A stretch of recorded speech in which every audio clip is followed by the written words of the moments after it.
Wicked father made his own 16-year-old daughter pregnant, but the truth behind it will make your blood run. Amina stood frozen in place, staring down at the small plastic stick in her hand. The two faint pink lines stared back at her, and for a moment she could not breathe. A pregnancy test. Positive. Her fingers tightened around the test, the plastic biting into her skin, but she barely noticed. The air in the room seemed to thicken, pressing down on her, suffocating her with disbelief. This cannot be real, her mind whispered. Not Zara. She swallowed hard, trying to push the panic back down, but it was already clawing its way up her throat. The neat, quiet world she had built for her family was crumbling, and she did not even know where to start picking up the pieces. Zara, she called, her voice sharper than she intended, echoing down the hall. There was no answer. She called again, louder this time, her heart pounding in her chest. Zara, come here! A shuffle of feet followed, and soon Zara appeared at the doorway, her face pale, her eyes wide. The sight of her daughter, so young and unknowing, made Amina's heart clench with a mix of anger and sorrow. How could this have happened? Sit down, Amina demanded, her voice steady but laced with tension. She placed the pregnancy test on the coffee table between them, and Zara's gaze immediately dropped to it. The girl's face drained of color, and she stood frozen in place. Mama? Zara whispered, her voice barely audible, a tremor of fear in it. Amina's eyes were cold, her body stiff with fury. Sit down. Her tone left no room for argument, and Zara slowly obeyed, her hands twisting in her lap. For a long, painful moment, neither of them spoke. Amina could hear the faint ticking of the wall clock, the sound of her own heartbeat roaring in her ears. She looked at Zara, really looked at her, and all the small things she had ignored over the last few months came flooding back. Zara had been wearing loose clothes for weeks now, clothes that swallowed her slender frame. At first, Amina had thought it was just a phase, some kind of teenage rebellion against her usual tidy appearance. But now it made sense. The way Zara had avoided looking at her lately, how she had been spending more time alone in her room, skipping meals, and the way her body had seemed to fill out. The slight roundness that Amina had refused to acknowledge until now. It all added up to this moment. How long? Amina's voice broke the silence, her words clipped and cold. She did not look away from Zara's face, watching the tears well up in her daughter's eyes. Zara opened her mouth to speak but hesitated, her bottom lip trembling as she finally choked out. 3 months. I'm 3 months pregnant. Amina's breath caught in her throat. 3 months. Her hands balled into fists on her lap, her knuckles white. 3 months and you did not say a word? Zara could not meet her mother's gaze. Tears streamed down her cheeks as she stammered. I did not know how to tell you, Mama. I was scared. I did not mean for this to happen. The anger building inside Amina reached its peak. She stood up abruptly, pacing the room, her mind racing with a whirlwind of questions. How could her daughter, her 15-year-old daughter, be pregnant? After everything they had taught her about faith, purity, respect, how could she have let this happen? You were scared, Amina snapped, turning back to face her daughter. You were scared, so you thought hiding it would make it better? You thought lying to me, to your father, was the answer? Zara wept, her shoulders shaking with the weight of her guilt. I did not want to disappoint you. Well, you have, Amina's voice broke, the anger now tinged with raw pain. She had never imagined this. This was not the life they had planned for Zara, a girl raised in a devout Muslim home, a girl who knew better. They had brought her up with clear values, instilled a strong moral compass. They were Muslims who went to the mosque every Friday, prayed together every day. This was not supposed to happen. Amina sat back down, burying her face in her hands. Who is it? She asked, her voice muffled. Who did this to you? Zara hesitated again, her voice a fragile whisper. Mama, I do not know. I am not sure who the father is. The words hit Amina like a physical blow. Her head snapped up, eyes blazing with disbelief. What do you mean you do not know? How can you not know? Zara was shaking now, her sobs uncontrollable. I do not remember, Mama. I had too much to drink. Drink. I do not even know how it happened." Amina, upon hearing her daughter's confession, jumped up from where she was sitting next to her and, looking at her, said loudly, "Possible after all that she had said over the years since she was a little girl?" The young woman did not respond to what her mother was saying to her. She only cried out of shame. But the worst part of the news had not even hit her yet, the part that would make Amina explode once and for all. There was one thing she was almost sure of. She stood up from the couch in a rush, her hands shaking as she turned to Zara. "It was that boyfriend of yours, was it not?" she said sharply. "Call that boyfriend of yours. I need to talk to him. Let us see what happened," she said, grabbing the house phone. Seeing her mother's attitude, Zara looked at her and told her that her boyfriend was not at home, that he had gone on a trip with his family several months ago, so she had not communicated with him. Amina's eyes widened, but before she could say anything more, they both heard the sound of footsteps descending the stairs. Musa appeared in the doorway, his brow furrowed with confusion at the tense atmosphere. "What is going on here, hun?"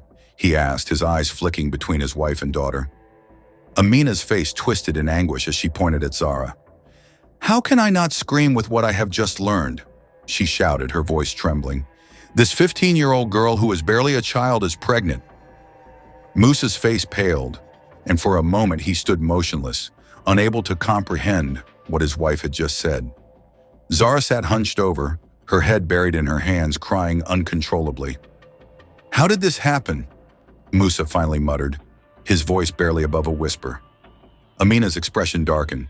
"The little boyfriend is the culprit," she snapped, her anger boiling over. "That is who convinced her, I am sure of it." She turned to Zara, her voice cold and unforgiving. "Answer me, Zara. Did I not tell you that you should come home pure to your marriage? That you needed to be careful?" Zara could not respond. Her sobs drowned out any words she might have said. Musa stood frozen, staring at the floor, his mind piecing together fragments of information, trying to make sense of it all. He was overcome with guilt, thinking about everything they had taught her, everything they believed. Suddenly, without realizing it, he muttered, "I got her pregnant," his voice barely audible as he shook his head, looking at the ground, overwhelmed by his own thoughts and confusion. For a few seconds, the whole world was paralyzed. Amina could not believe what she was hearing. Musa's voice had been barely a whisper, but the impact of those words sent shockwaves through Amina's entire being. Her heart seemed to seize, her mind frozen in disbelief. She stared at Musa as if he were a stranger, the man she had built her life with, the father of her child, her only child, had just confessed to something beyond her wildest fears. "You!" Amina's voice cracked, trembling with a mixture of rage and devastation. How can you say that? How can you be the father of Zara's child? She is your daughter." Her voice broke into a scream, her hand instinctively reaching to the side, clutching at the nearest chair as if it would keep her upright, her knuckles turning white from the grip. Musa could not meet her eyes. He stared down at the floor, his face pale and drained of life. "I do not know how it happened," he mumbled, his words almost swallowed by the weight of the room. "That night, her 15th birthday, I was drunk, too drunk. I thought I was in our room." The horrifying realization set in, and Amina's entire body trembled with fury. "No!" she screamed. "No! You do not get to say that! You do not get to excuse this monstrosity with some story about being drunk." Zara, who had been sitting quietly on the couch, her face buried in her hands, sobbing uncontrollably, now cried even louder, her whole body shaking. The sound of her daughter's sorrow only fueled Amina's rage. She felt like an animal, cornered, unable to escape the horror that had become her life. Amina's hand moved to the phone on the table. She picked it up with trembling fingers, her breath coming in short, furious gasps. "I cannot live with you anymore. I do not even know who you are," she said, her voice cracking. "You are a monster who did the unthinkable to his own daughter." Musa finally looked up, panic flashing in his eyes as he saw Amina dialing. "Amina, please," he began, stepping forward, but she pointed a shaking finger at him. "Do not come near me," she shrieked. "Do not you dare come near me or her again." She pressed the phone to her ear, her voice lowering but filled with venom. You do not deserve to live under this roof. I am calling the police. I will tell them everything, and Allah willing, they will deal with you for what you have done. You are no husband. You are no father. No! Zara's voice, weak and broken, barely escaped her lips. Mama, do not, please, do not do this. She looked at her mother with tear-streaked eyes, pleading silently. But Amina was already speaking to the authorities, her words clipped and cold. I want to report a crime. Yes, it is an emergency. My husband, he has done something unforgivable. I want him gone. Musa stood frozen in the room, his face ashen, his world collapsing around him. He knew there was no going back from this. The life he had ruined was not just his own. It was Zara's, Amina's. The weight of what he had done pressed down on him like a crushing boulder, and he felt hollow, unable to defend himself. Amina's words to the police were sharp and precise. My husband, he is a monster. He is the father of my daughter's child.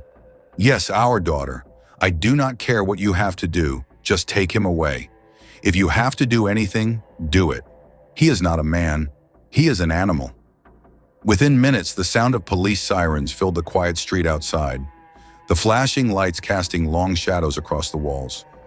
The house, once a place of warmth and faith, now felt cold and hollow. There was a knock at the door, and two officers, clad in dark uniforms, stepped into the room. Mrs. Diallo? One of them asked, glancing between Amina and Musa. The tension in the room was palpable. We received a report about an incident here. Amina stood, her eyes not leaving Musa's figure, who remained frozen in place.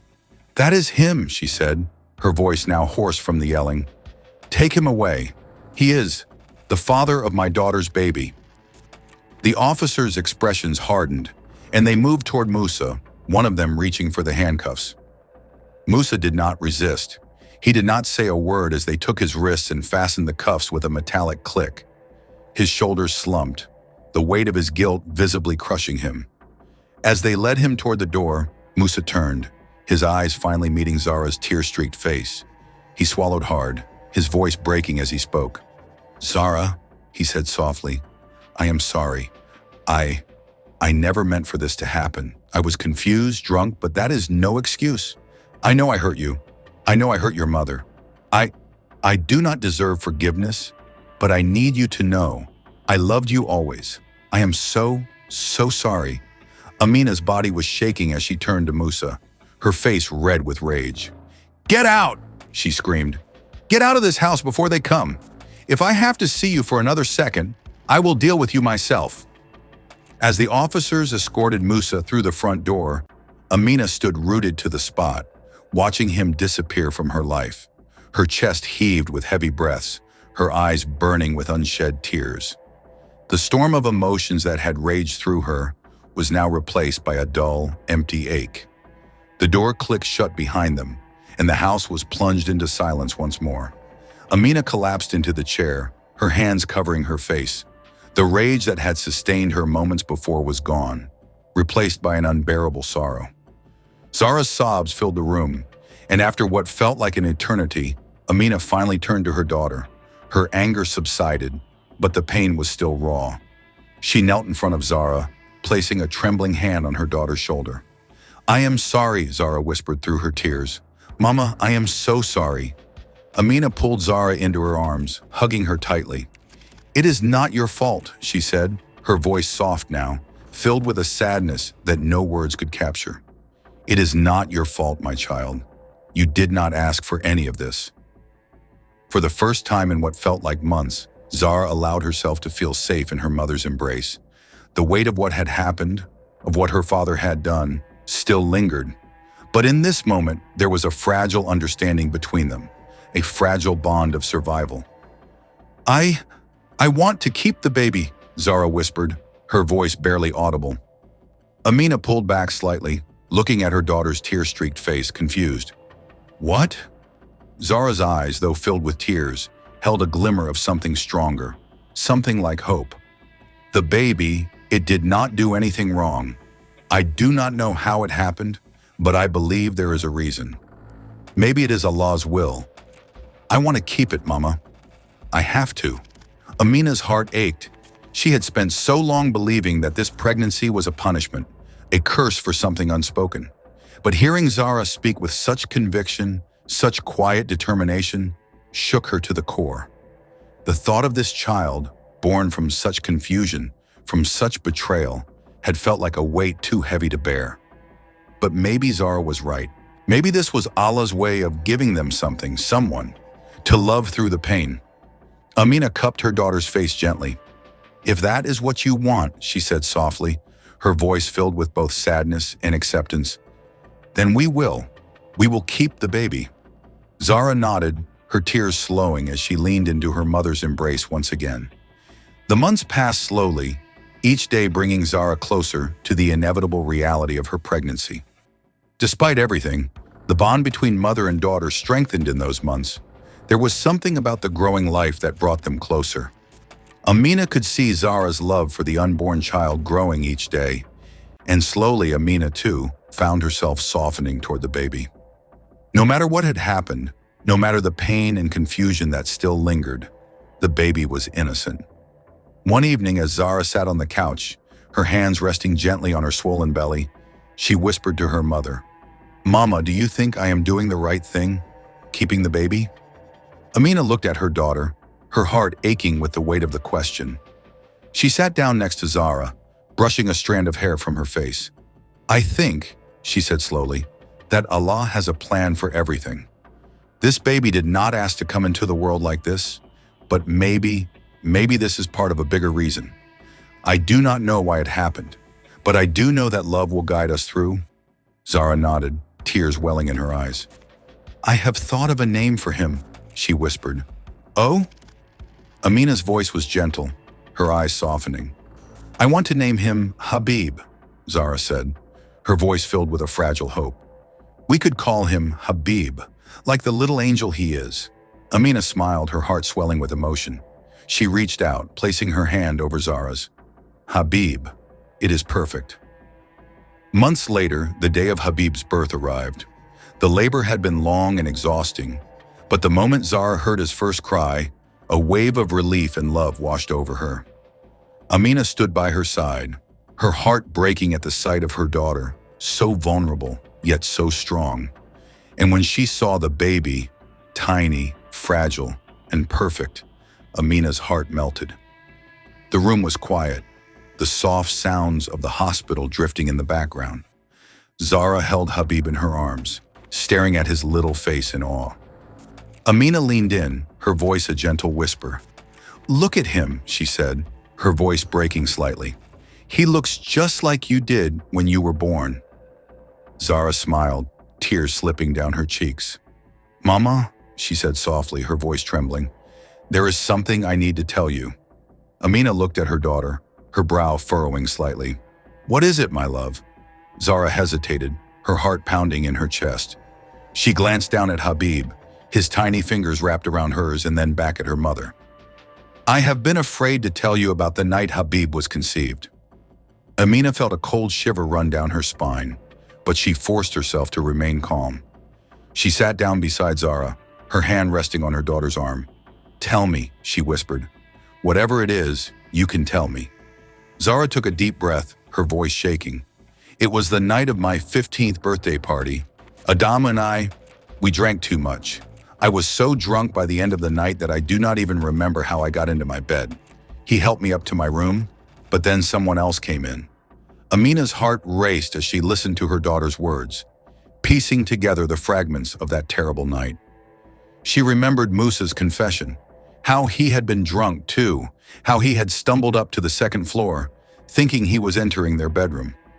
"I never saw the face of the person in my bed, Mama," Zara whispered, her voice cracking. I do not know who it was." A heavy silence filled the room. Amina sat frozen, her mind spinning. Could it have been Musa after all, or was it someone else entirely? She looked down at Habib, the innocent baby. "We need to know the truth," Amina finally said, her voice firm. "We need to do a DNA test. If he is the father, we will deal with it, but we need to know for sure." Zara nodded, her eyes filled with tears. Amina wrapped her arms around Zara, holding her close. No matter what happens, we will get through this together. You are not alone. As the law required, a DNA test was conducted on Habib, with Musa's sample compared to the baby's. The waiting felt like an eternity. Finally, the results came back. Musa was not the father. The results were clear, 99.99% certainty. He was not the man who had fathered Habib. Amina's hands shook as she read the report, her breath catching in her throat. Relief washed over her, but with it came confusion. If it was not Musa, then who? The police released Musa shortly after the results came in. The charges against him dropped. The day Musa returned home, the air in the house felt different. There was tension, but there was also a fragile hope. Something that had not been there in months. Amina stood by the door as he walked in, his face gaunt and weary, but his eyes softened when they met hers. For a moment, neither spoke. The weight of everything that had happened hung between them, like a storm waiting to break. Amina swallowed hard, the anger and pain she had held onto for so long beginning to melt away. She stepped toward him, her hands trembling slightly as she reached for his. "Musa," she whispered, her voice breaking. "I am sorry."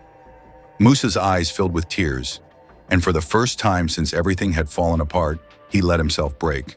He pulled Amina into his arms, holding her tightly as tears slipped down his face.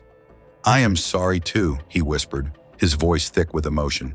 "I did not know what I was doing. I thought I had ruined everything."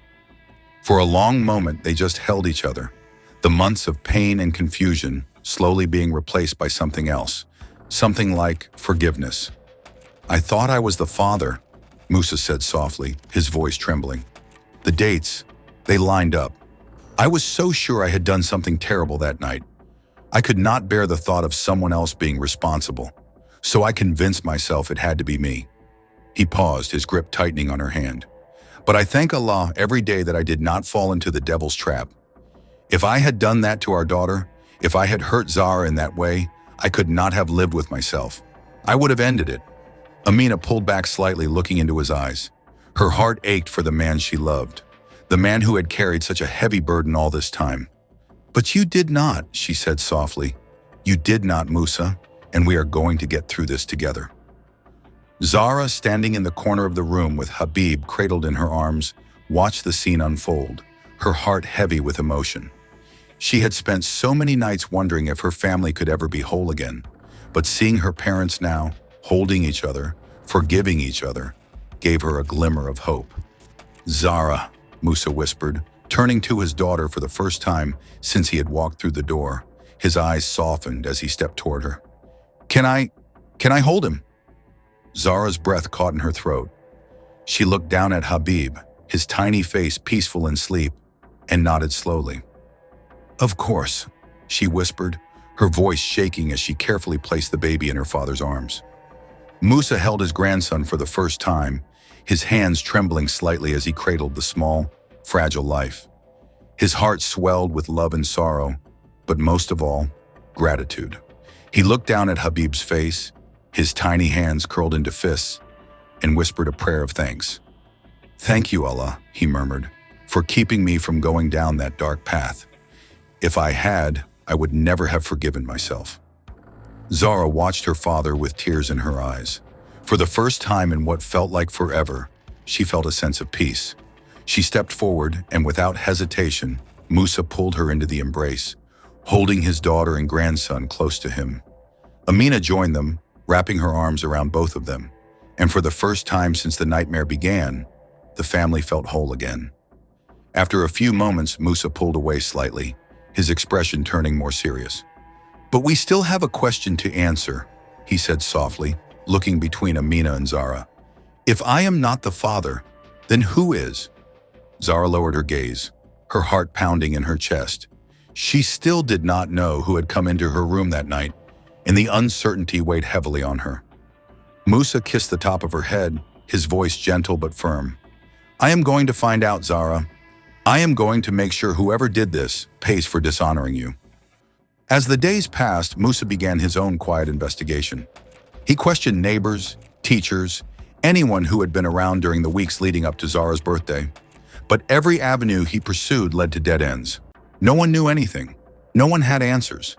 The truth, it seemed, was still out of reach, and with each passing day, the mystery of Habib's father weighed heavier on their hearts, threatening to unravel everything they had fought so hard to rebuild. One evening, after another fruitless day of questioning, Musa sat down at the kitchen table, his hands running through his graying hair. Amina placed a gentle hand on his shoulder. Zara sat across from him, her eyes filled with uncertainty. "What if we never find out?" she whispered, her voice small. Musa looked at her, his heart aching for the pain she had carried for so long. He reached across the table, taking her hand in his. "We will, Zara," he said softly. "We will find out who did this, and they will pay for what they have done. I promise you." Suddenly there was a knock at the door, breaking the heavy silence that had settled over the room. Amina and Musa exchanged a brief glance before Amina slowly stood to answer it. When the door creaked open, there stood Adamu, Zara's boyfriend. "Adamu," Zara whispered, her voice filled with surprise and relief. Adamu stepped inside, his face flushed, but there was a calmness in his movements. He looked directly at Zara, then at her parents. "I just got back yesterday," he said, his voice firm but filled with emotion. "I had no idea what had happened while I was gone. I did not know about the baby until I got home." Zara's heart raced as she looked at him, her emotions conflicted but overwhelmingly glad to see him. You did not know?" she asked, almost breathless. "No," Adamu replied, stepping further into the room. "My family left the morning after your birthday party. We had to deal with some family issues in another region, and I did not hear anything from anyone. I did not know about the baby until I came home, and as soon as I found out, I came here to see you." Adamu's face flushed with guilt, and he glanced at Zara, his heart aching. He took a deep breath, knowing that what he had to say would change everything. "Mrs. Diallo, I need to tell you the truth about that night. Zara and I were drinking. It was her birthday, and we got carried away. We both drank too much, more than we should have." He paused, looking down for a moment, then back up at Zara. "I was dizzy and not thinking straight, and so was she. I helped her to her room because she could barely walk, and then I left her to go check on the rest of the party." Zara's eyes were wide, her hands trembling as she remembered that night. She had been so drunk, the details blurred, the memories hazy. "I thought she would be okay," Adamu continued, his voice thick with regret. "But I came back to check on her later, and that is when it happened." He looked directly at Musa and Amina, his voice steady but filled with sorrow. "I had relations with Zara that night. I was drunk. She was drunk. I am not proud of it, but it is the truth. I did not know she was pregnant. I swear if I had known, I would have come back right away." The room was silent. Zara felt her heart pounding in her chest as the full truth finally came out.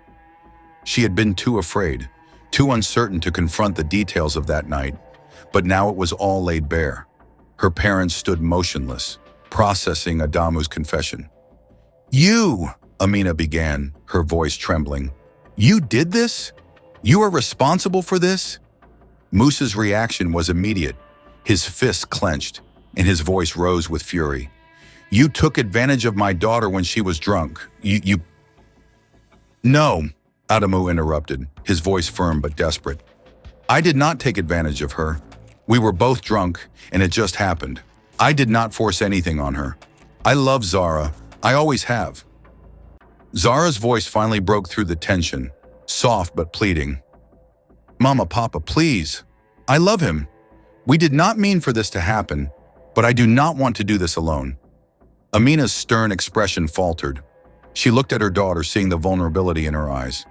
Zara's plea was genuine, and it broke her heart to see her daughter in such a state. "You say you love her?" Amina asked, her voice soft but laced with disappointment. "But love is not carelessness, Adamu. You left her with no idea of what would happen next. You left her to deal with this alone."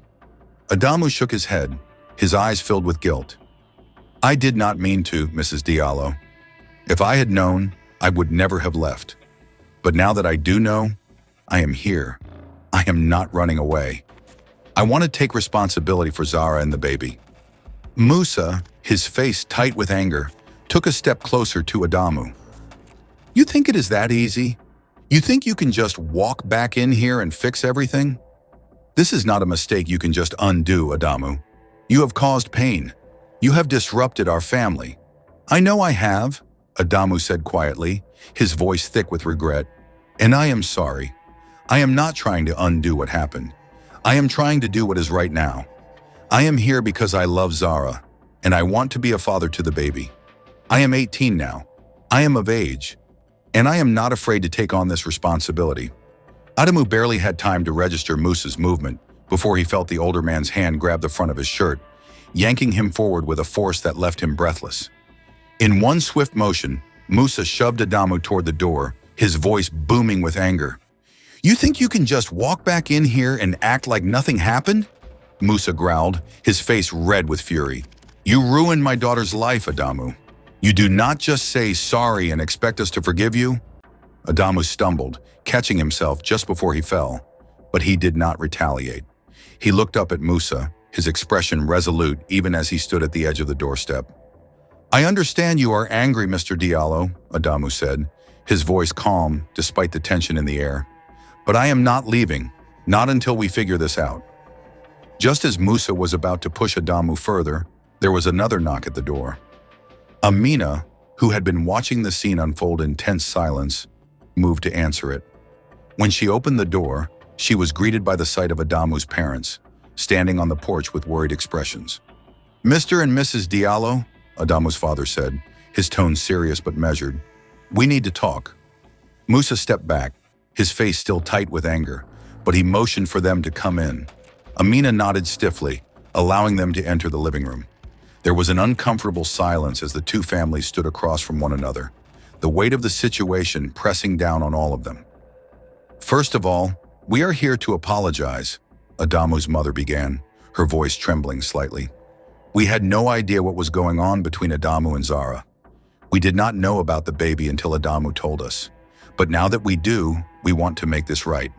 Musa crossed his arms, his jaw tight. And how exactly do you plan to do that? He asked, his voice sharp.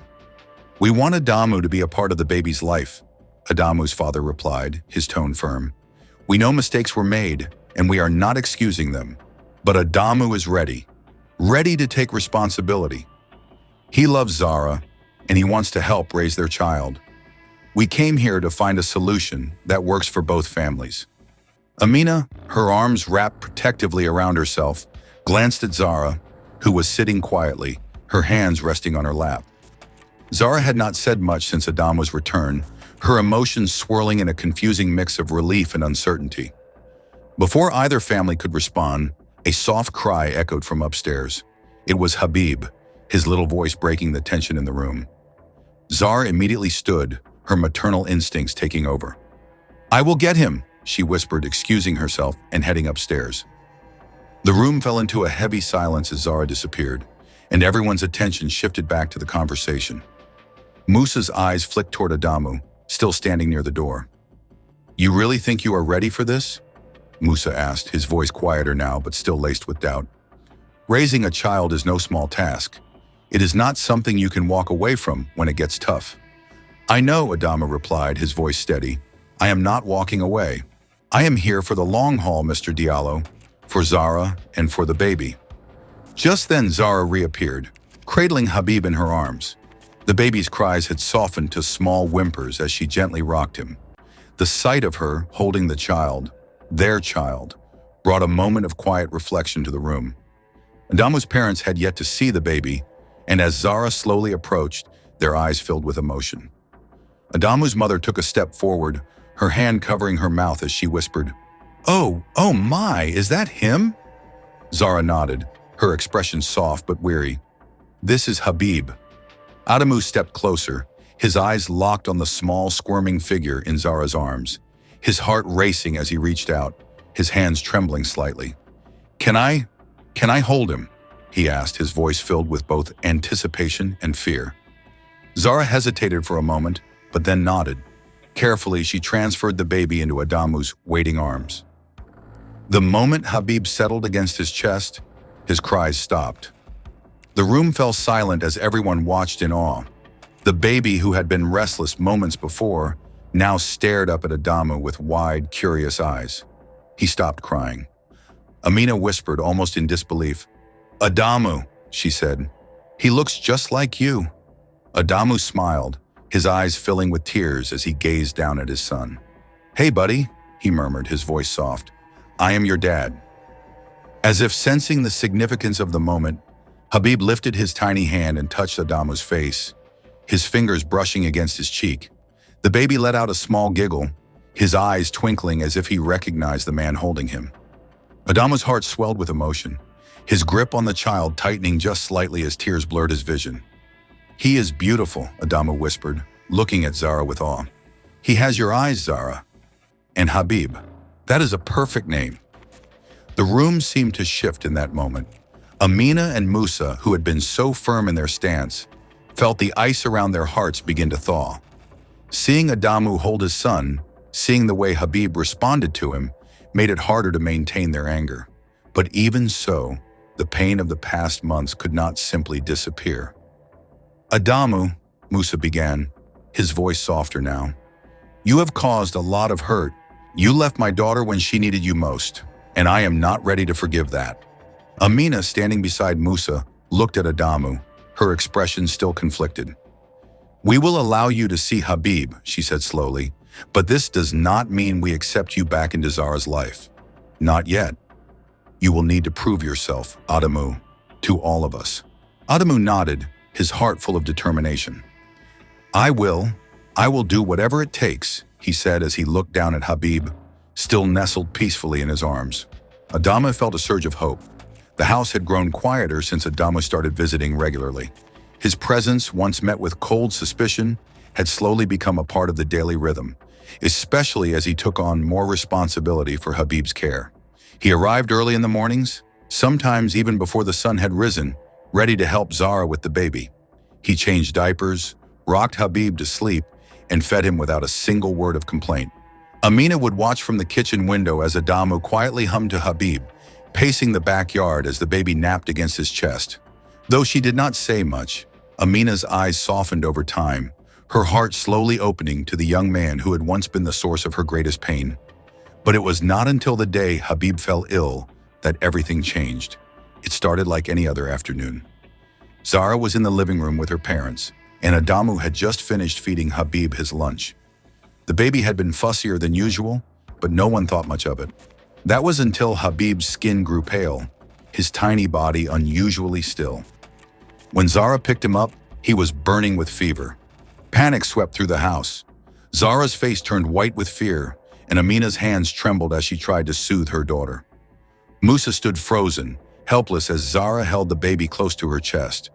But Adamu sprang into action. Without a second thought, he scooped Habib from Zara's arms and rushed toward the door. "We need to get him to the hospital," Adamu said urgently, his voice steady despite the panic in his eyes. The drive to the hospital felt endless. Adamu did not speak much, his focus solely on getting them there as quickly as possible. Zara sat in the back seat, tears streaming down her face as she watched her baby struggle to breathe. She felt powerless, her heart breaking with every second that passed. Once at the hospital, Adamu stayed by Zara's side through it all. He held her hand as they waited for the doctors to examine Habib, whispering reassurances that everything would be okay. When Zara felt like she could not hold herself together, it was Adamu who kept her grounded, who reminded her that they were in this together. Habib spent several nights in the hospital, fighting off an infection that had come on suddenly. Those were the longest nights of Zara's life, but Adamu never left her side. He paced the hospital hallways with her, sat silently when she needed quiet, and stayed awake through the night, always ready to help in any way he could. Amina and Musa watched it all unfold. They saw the way Adamu handled every crisis with calm and care, the way he supported Zara and was endlessly patient with their grandson. They had been cautious, guarded with their emotions, but as the days passed, something in them began to change. One evening, while Zara and Adamu sat by Habib's bedside, Amina and Musa stood in the doorway, their eyes meeting. Musa sighed softly, his voice barely above a whisper. "He has proven himself, has he not?" Amina nodded, her heart heavy, but also relieved. When Habib finally recovered and the family returned home, the mood in the house was different. There was a newfound warmth, a quiet understanding that had grown between them all. Amina no longer viewed Adamu as an outsider, and Musa's once fierce skepticism had softened. As the months passed, Adamu continued to visit daily, and each day the bond between him, Zara, and Habib grew stronger. Slowly but surely, the family began to heal, the fractures of the past mending with time and forgiveness. Then 1 year later, Adamu did something that changed everything again. He asked Musa and Amina if he could speak with them privately. There was a seriousness in his eyes that made them both sit up a little straighter. "I wanted to ask for your permission," Adamu began, his voice steady but full of emotion. "I love Zara with all my heart, and I love Habib like he is the most precious thing in this world. I want to make Zara the happiest woman in the world, and I want to marry her. But before I ask her, I need to know that I have your blessing." Mina's eyes welled up with tears. She had watched this young man grow into someone she never thought he could be: strong, responsible, and kind. Musa, his expression serious, looked at Adamu for a long moment. Then finally he nodded. "If you promise to take care of her, to protect her and Habib, then you have my blessing," Musa said, his voice softening. "I promise," Adamu said, his voice filled with sincerity. "I will make sure Zara is the happiest she has ever been." That evening, with both families gathered around, Adamu knelt before Zara. The room fell silent as he took her hand, his eyes filled with love and certainty. "Zara," he said softly, "will you marry me?" Zara's eyes filled with tears as she looked around at her family, her parents, Habib, and the man who had stood by her through it all. With a trembling smile, she nodded. "Yes," she whispered. "Yes, I will." And in that moment, surrounded by the people who had once doubted them, Adamu and Zara found their way back to each other, stronger and more united than ever. The journey had been long and painful, but they had made it through together. True faith, love, and repentance can guide people through the darkest of times, reminding us to hold on to compassion and hope. O Allah, guide us to be steadfast in times of hardship, fill our hearts with forgiveness, and grant us the wisdom to heal and protect the ones we love. Amen.